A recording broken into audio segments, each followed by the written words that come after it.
beside you. You made my world not to the floor like psilocybin. What's up, Mush? How we doing? How we doing? What's up, boys? How we living, huh?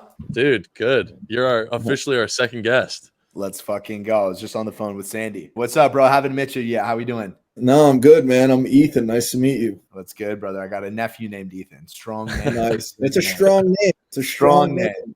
So Ethan is my boy from college. Where'd y'all go to school? We went to South Carolina. We were in the same fraternity. I've pretty much known him since freshman year, like 2019. And you know, Fruity's a Gamecock too.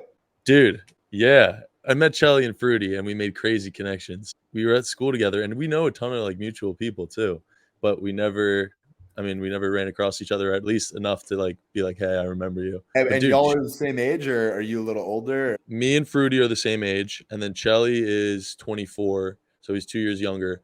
So supposedly he went to my high school. I had no idea. We keep digging, and like we obviously know a bunch of people, and we're like, all right, let's put our fucking houses like into GPS and like see how close we were. Dude, 2-minute drive. I was like, what the fuck, dude? This is a total mind warp. You've probably seen him on a Chipotle line. Dude, Fruity and Chelly, I've probably seen in a Chipotle line 100%. Yeah, or like some high school party or whatever. Yeah. You tried to sell them fucking fake brownies. Back then. 2 years younger. You imagine fake brownies, and they acted like they were high too. Probably. You imagine? He remembers everything too. He just remembers all. Yeah. He's like, I remember you, motherfucker. He's like, oh, that's so weird, bro. Yeah. He's got like the Steve Buscemi hit list. That he just with the lipstick too. Oh yeah. Me and Ethan went to college together, and basically like since I was coming back, I was like, I need some like new personality, and I was like, dude, Ethan, you're the perfect guy for it. I mean, he hasn't been in the depths of gambling Twitter. No, but like I've been gambling. Like I learned to play poker when I was like 8. Yeah, I've always enjoyed it. I've just never been immersed in the digital culture.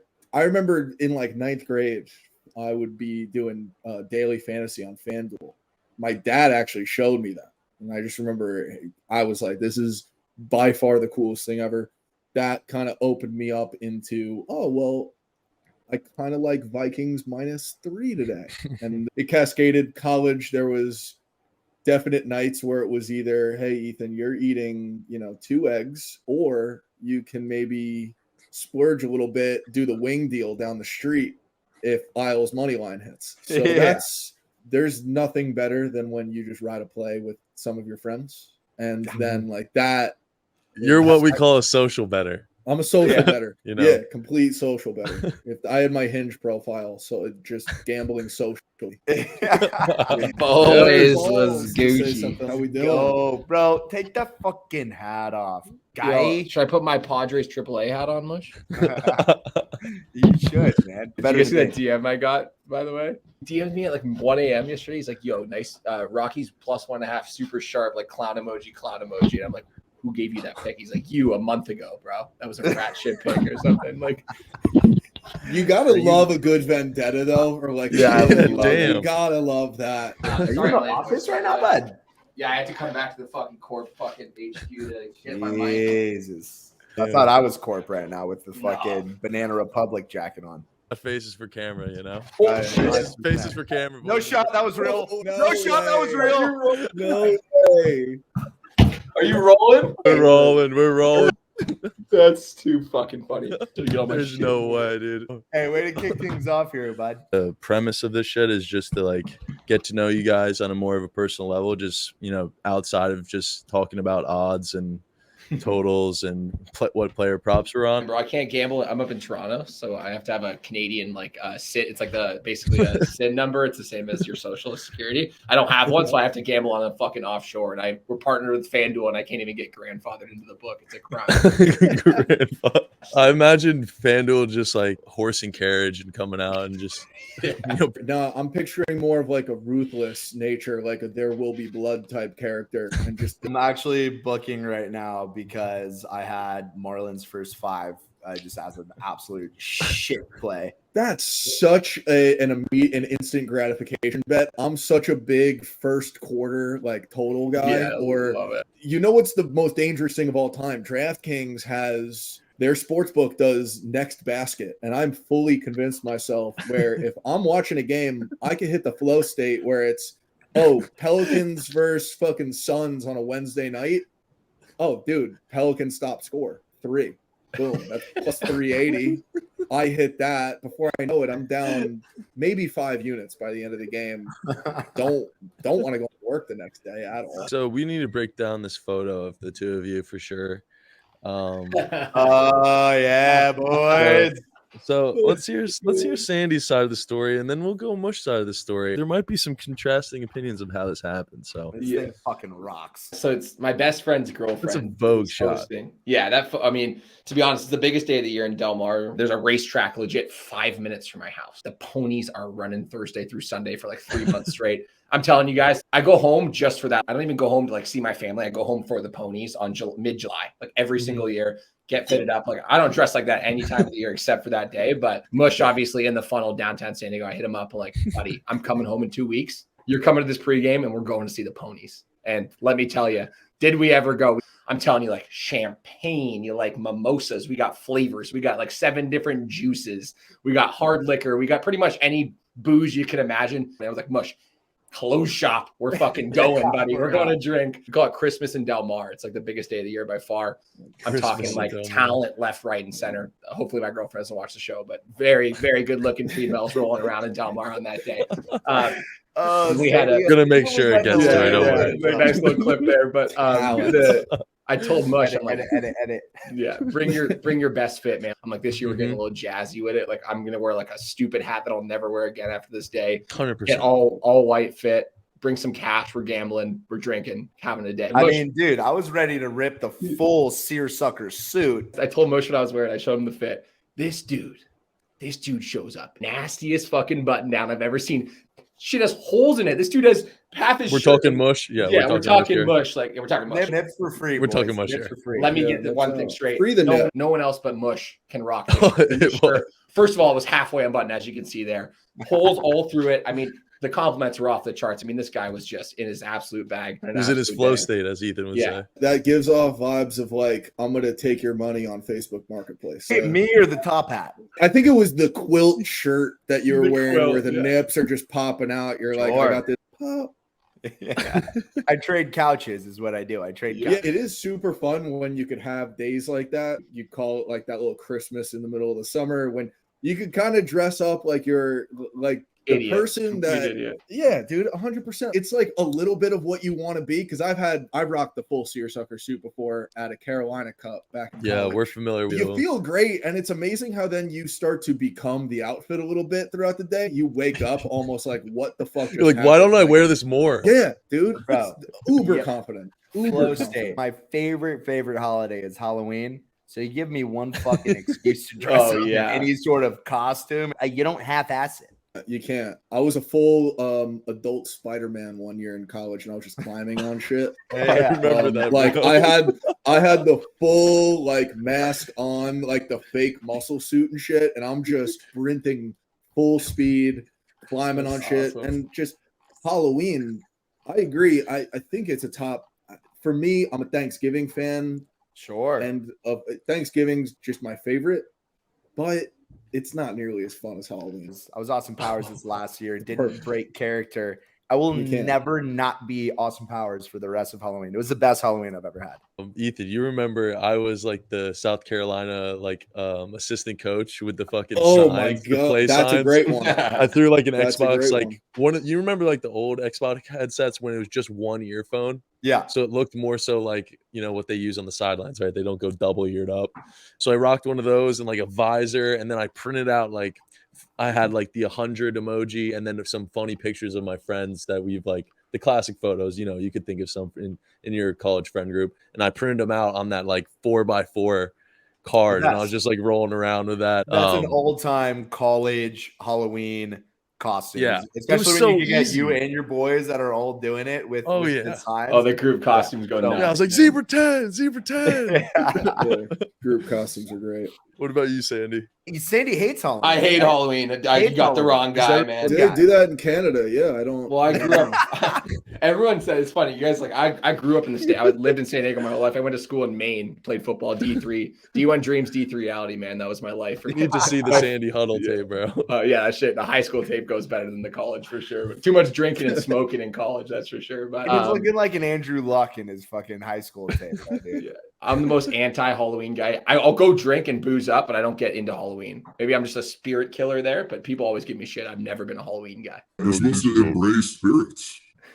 Maybe I should start embracing spirits, man. Just do it one time. One time, fully fucking lean into it, and you're right there. I'm too washed up. I can't go dress up. Like we were like sailors one year, some dumb shit costume. Like I threw that shit on. I'm going to drink and have a good time with the fellows. I'm not dressing up. But sailors is a little demoralizing. I was like not loving the greatest one. Fuck you, Sandy, for saying that you're washed up. You never washed up for Halloween. I'm too court for Halloween, bro. No, that's enough. That's enough out of you. That's enough out of you. You're from San Fran. Yeah. And Sandy's from San Diego. I love that. Sandy P of San Diego. That sounds awesome. We do have an old tweet of Sandy that I was shocked to find from 2018, bro. Oh, no. Oh, no. MJ, you got receipts. Goddamn. Dude, I got receipts for everybody we bring on the show, so strap in. I never thought I'd say this, but I had genuine sympathy for San Diego sports fans after attending the Padres game last night. This one. Buddy. At least Petco Park is nice because Padres baseball is difficult to watch. It served as an instant reminder to me why I never go to any games. That's a strong statement out of a fellow San Diego. Now I know why you invited this motherfucker on. You got Mush on here. I mean, I don't know if you guys know, but I'm named after Sandy Koufax, and my brother's named after Jackie Robinson. Like my family is die fucking hard. No way, that's awesome. Shout out the Jew crew, bro. Sandy Koufax, one of the greatest Jews of all time. But I'm a half blood. Yeah, we're both half blood. Actually, cut me in Temple. Cut all of this out. Actually, I don't want anybody knowing that.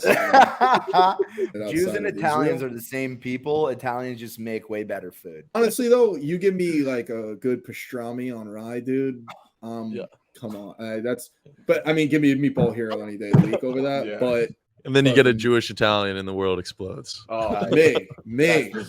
I'm literally that. I'm just an Eastern European mutt, though. I'm like 40 different things. Just a disgusting Slavic piece of shit. I'm a 7th generation Californian. Since right. Holy, you're a gold rush. Oh, a gold rush, man. Gold rush native. Literally, his name was Nanamush Baru. Early on that. By the way, he's early on that.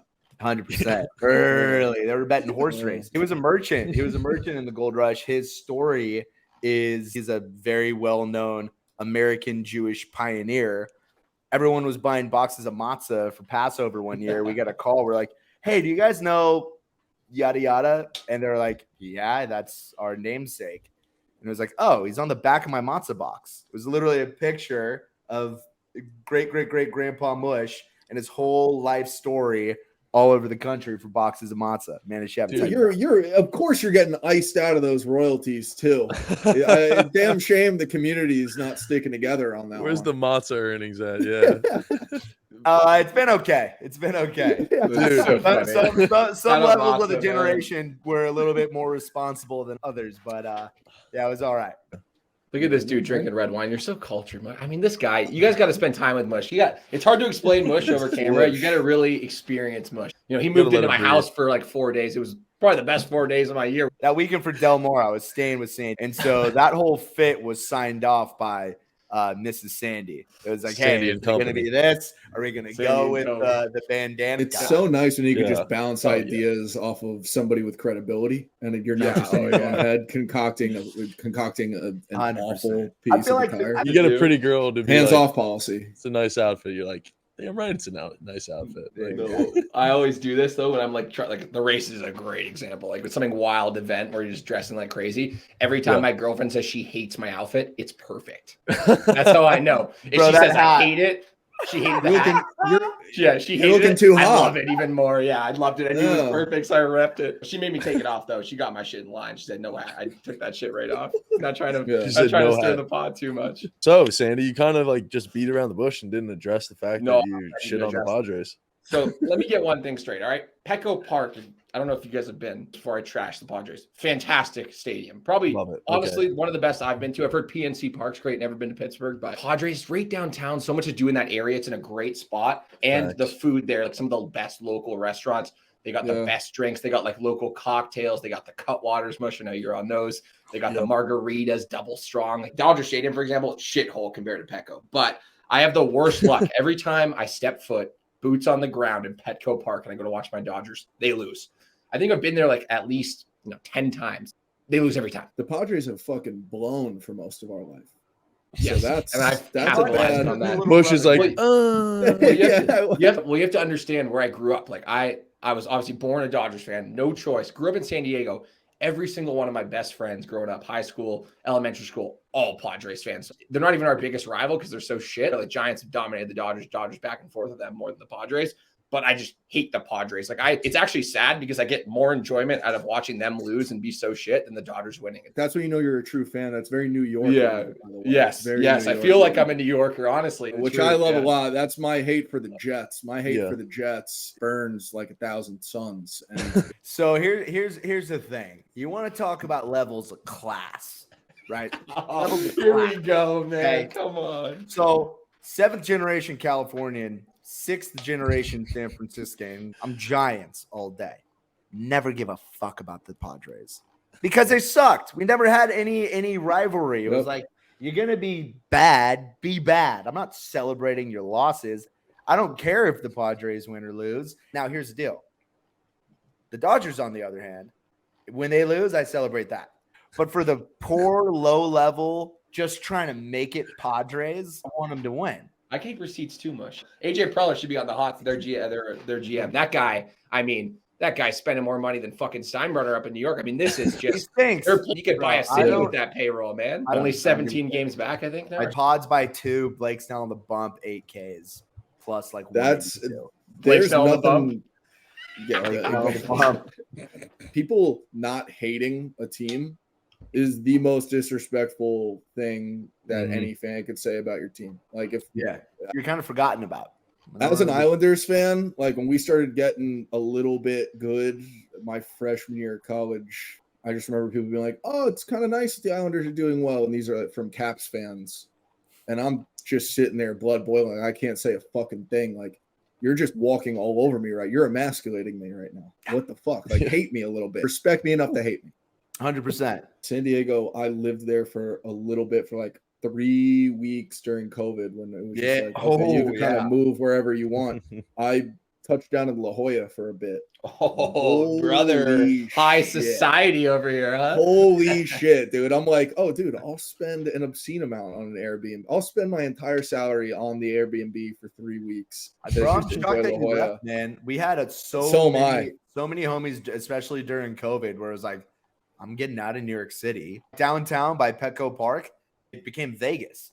They were serving to-go cocktails that were fucking 48 ounces, where you could walk up to a bar, get a to-go cup, and walk the streets. You just got toddlers walking around with big-ass cups in San Diego, just getting blitzed. Did you rent an Airbnb in La Jolla? That's pretty dope. Yeah, now. I did it with some friends. I was living there. It was me and three of my friends. We just said, you know what, we'll go there. We'll go to a couple different cities, see what we like, see if anything resonates with us. At the end of the day, I'm a greaseball New Yorker. So I just came. We are greaseball New Yorkers. Yeah. Honestly, if you give me one guess of where you're from, I would have guessed New York. I walk a lonely road, the only. My buddy went to NYU. I love New York City. Don't get me wrong. What I say about New York is the same thing I say about Las Vegas, though. I go for 3 days and I'm good. I'm out. No, dude. Dude. It's not disrespectful. No, I didn't mean this any way disrespectful. I love the city. It's just not for me. I'm like Mush. I'm a beach guy. Give me the vibes. Give me the nice weather year round. Even though I live in Toronto. You drive fucking at 45 minutes. You're on a beautiful beach on Long Island, brother. I can walk outside my door and I can go swimming. Yeah. If my buddy went to NYU, I have had some of the most fun, wild nights. Like that city, you're ripping it. You look at your phone, it's like 3:30. It feels like it's 9 p.m. Yeah. The boys are firing. I went to like a Cuffs and Shackles NYU event. It was honestly wild. Jungle juice, everything was flowing. $12 VOD, plastic. My buddy carried a big red bucket, huge, just down the streets of New York. You're only doing this in New York. You're not doing this anywhere else. just full of jungle juice. Like it could get 30 people hammered. That's what it was. The cops are worried about No, the cops don't even give bro. a They're not shit. worried about Yeah. jungle juice. Honestly, great city every time, man. The best times. Like I love that city, honestly, but I would never live. It's just not for me. Yeah. Not for me personally. Yeah. I've only been out there a couple times. Last time I was there, I did the whole Brooklyn Mirage. Oh yeah. Oh my dude, I got drugged. Some girl gave me PCP at the Brooklyn Mirage. So you were grunting out there? I swear to God. I'm not even Please. kidding. I left my body, dude. I left my body. I just hear, Ethan, you gotta get the fuck out of here. I'm not the smallest person, so I was a little bit bigger than most people in the crowd. And I just remember not seeing anything and just I felt like Allstott going through a hole, and I'm just bumping into bodies, dude. I'm just bumping into bodies, keeping myself up, dude. I'm just keeping myself up somehow. I get out of there. The room finally opens up. I can see again. Yeah. I slug of water at the bar. Still, like, got hit by a flashbang. Yeah. And he just tells me, dude, our friend is still in there. And I just beeline back in. To the That entire was a thing. survival And water, dude. Dude, that was a survival water fully. And then I just see my friend getting escorted out by security. I used to have hair down to about here. No way. And That's I just looked. awesome. Yeah. We gotta get the fuck out of here. So that's my Brooklyn Mirage story, but I'd love to hear yours if it was maybe similar. Or It was pretty chill compared to that. I was with. We get some seafood, and it included oysters. And she was like, this is an aphrodisiac. And I'm Every like, girl loves to say that. yep. She's like, I don't That's think as it cookie works. cutter as it gets, man. Yeah. She was I like, don't think it works. And I was Oh like, my gosh. Dude, let's get Mush. 2 dozen. Dude, real quick, girls are evil story. I remember I broke up with one of my exes in college, and like a few weeks after, she posted like oysters are an aphrodisiac on like. She definitely knows exactly who she is. If she's not listening to this shit, but girls know how to just. They're just the evilest creatures on the planet. But continue, Mush. I love that insert. That's great. I stand with that, man. I stand with that. Go to get some seafood, and we got it all. We got some oysters. She's like, this is an aphrodisiac, and I'm like, yep. She's like, I don't believe in that shit. I'm like, okay, cool. We'll take 2 dozen. Let's put it to the test. Wine's flowing, and later in the night, she was full. Well, I'll just leave it at that. She was full. Later in the night, You can't get full off oysters, dude. she was full. She was stuffed. Full to the brim. Full to the brim. I'm gonna need that clip, MJ. I'm gonna need that clip. By the way, my mom has this amazing place somewhere in Manhattan. It was like we go in there, and I'm like, holy fuck! We'll take the rest of the oysters to go, please. Yeah, so we went up DoorDash. We got 3 dozen oysters. Yeah. Oh my god, DoorDashing oysters, dude. Oh my god. That's insane, dude. So no, we didn't actually DoorDash. Yeah, no, I know. Yeah. I just imagined it in my head for a minute. That's insane. a raving review on Glassdoor. Dude, I've always said that NYC, like, you have the worst hangovers. I don't know. I've said this to Ethan before. I don't know what it is. Like, it's the same exact shit I'm drinking, same amount, and the next morning it's like World War III in my brain. It's because you wake up, you walk outside, you're probably not too far from a subway station. We've all seen I Am Legend. That's not too far off. And you're just seeing creatures like that roaming, dude. And that just, you start to become one. You're actually so right. Are you either A, watching sports, or B, gambling? You have to give one up. Oh, which one are you giving up? What's one without the other, man? I know. I was expecting this to go a couple rounds. You rather have a jelly sandwich or a peanut butter sandwich? So if you're gambling, you can't watch?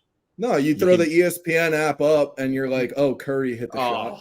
I'm sure you've bet on a game and not actually watched it. Oh, I mean, for sure. has. How do you get up in the morning? I couldn't even look at myself in the mirror if I was gambling on NFL Sunday. Couldn't watch. Like, that's, call the number status if I've ever seen it. But for me, like, I'm gambling. Like, my guys at the office make fun of me all the time. I will go to dinner with my girlfriend. And I'm not making this up. I will have, if I got Mets first 5, take me home piece in San Diego, I'll have that shit streaming at dinner. Dinner date Friday nights. I go on Friday night dinner dates with my girlfriend. I actually watch the game at the table. I grew up. My dad. Boundaries. I'm at Thanksgiving. I'm at Christmas morning. I'm sweating my shit live. Wherever I am, I'm mobile. I have this like MiFi device that I have portable Wi-Fi. I can boot up my laptop anywhere in the world, pretty much anywhere that has a cell tower around it, and I can sweat I can gamble. I can work. I'm mobile. I used to watch when I drive. I have this like thing in my car where I can mount my phone. I'm watching games while I'm driving. Full audio, everything. Like I'm serious. It's actually probably the driving thing. I probably should stop honestly, but it's a hard question for me because it's a hard question for me because I don't know what I would pick. I would probably pick watching. I started gambling the first year of college. I would have to really it's like quitting nicotine. Like I probably could quit nicotine, but it would be ugly. Quitting gambling, it'd be ugly. It would be really ugly. So I'd probably pick sports because like I couldn't imagine my life without watching sports, honestly. But without gambling, that's pretty tough too. It would take.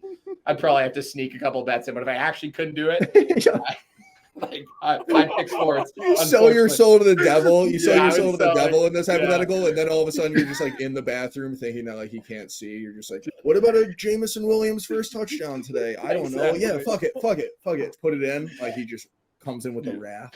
I'm a huge believer in watching your bets, man. That's it. But that's me. So the thing with mushing is like I'm the most superstitious motherfucker that I've ever met. So I was in the mentality the most superstitious motherfucker I've ever met is myself. That's crazy. Me. Even as a fan, like I was like, if I miss the kickoff for the Niners game, we lose. And like legitimately, but like it was like on point. Like the games where I was like, I missed the kickoff, and I'm running in the door. I'm like, fuck, Jimmy's already running out on the field. We lost. We're done, and we would lose. Lose. I mean, so you got to keep same seats when things are going well. You have to. If I'm standing and we scored, I'm not sitting. I've literally watched games like this in the kitchen. Like, fuck, my guy, I'm stuck here until halftime, until something bad happens, right? When it comes to betting, I was like, I can't place a bet and not watch it. Dude, I am the king. You can ask Royal, dude. He knows. I'm the king of making bets and not watching a second. I do that too, but I couldn't be that way permanent. Like I would die. Before about like what would you pick, gambling or sports? I think we all kind of agree, as much fun as it is betting ping pong at 4 a.m. Like that's fun. But shit. like when you're a kid and you get a sugar rush, right? Like you throw me a pixie stick at age 12, like I'm bouncing off the walls. Now I'll just have a few Coors Lights, maybe a couple Mixies. I'm just doing the adult version of what I was trying to do at 12, 11, dude. But it's the same thing. Gambling is just adults watching sports. That's how we do it, man. Honestly, though, it's like it brings people together. Like that's like our shit at Owner's Box. We were never in game. Like we only started streaming like sports betting content like a year and a bit ago. Like gambling. Like that's what 100%. People seem to understand. Like from an outsider's perspective, it's like, oh, these guys are placing $100 of bets every single day. Like they're degenerates. But like it's more than that. Like again, my unit size is $50. I'm betting $50. I can afford to lose a couple units every day. It's not a problem.